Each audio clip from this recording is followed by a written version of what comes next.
सांगली जिल्ह्यातील कृष्णा नदीच्या पाणी पातळीमध्ये घट झालेली आहे। आज दिनांक 22/8/2025 रोजी 41 फुटांच्या खाली पाण्याची पातळी आलेली असून सांगलीकरांसाठी एक मोठा दिलासा मिळालेला आहे। सांगली शहरातील जुना बुधगाव रोड तसेच सूर्यवंशी प्लॉट या ठिकाणी मात्र आज सकाळपासून पाणी थोडंसं ओसरलेलं दिसत आहे।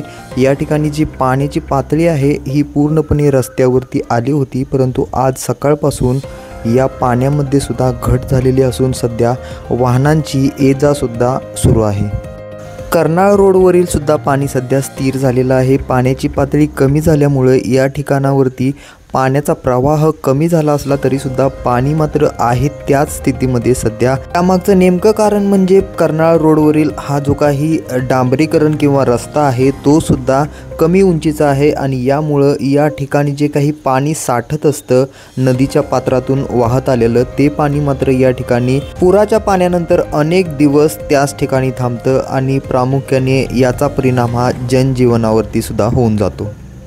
त्याचबरोबर जो काही जुना बुधगाव रोड आहे या ठिकाणची जी काही गॅरेज लाईन आहे ही सुद्धा सध्या पुन्हा सुरळीत सुरू झालेलं आहे। काही ठिकाणी जे काही नुकसान झालेलं आहे त्याचबरोबर जे काही पाणी अनेक शॉपमध्ये गेलेलं आहे हे सुद्धा सध्या साफसफाई सुरू आहे आणि त्याचबरोबर जे काही दैनंदिन जीवन आहे या ठिकाणचे जे काही नागरिक असतील किंवा व्यावसायिक असतील यांनी मात्र पुराच्या पाण्याची जी काही घाण आली होती किंवा पाणी होतं यानं जे काही नुकसान झालं होतं हे सुद्धा सध्या साफसफाई करण्यात आलेली आहे। परंतु आता प्रामुख्याने जो प्रश्न उपस्थित होतोय तो म्हणजे पुराच्या पाण्यामुळे होणारी रोगराई अर्थातच आरोग्यविषयक ज्या काही गोष्टी आहेत या सुद्धा या ठिकाणी आता उद्भवू शकतात।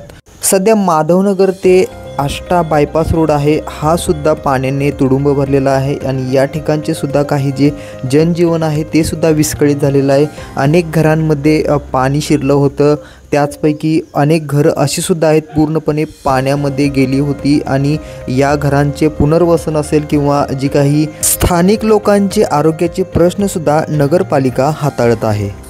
त्याचबरोबर कर्नाळ सांगली या रोडवरती सुद्धा जो काही दत्तनगर एरिया आहे या ठिकाणी सुद्धा प्रचंड प्रमाणात पाणी शिरलेलं होतं। पाण्याची पातळी वाढल्यानंतर अनेक घरांमध्ये पाणी हे नागरिकांच्या घरामध्ये घुसून अनेक नुकसान झालेले आहेत आणि यावरती महानगरपालिकेच्या कर्मचाऱ्यांनी सुद्धा आज येऊन सर्वे केलेला आहे, त्याचबरोबर पाहणीसुद्धा केलेली आहे।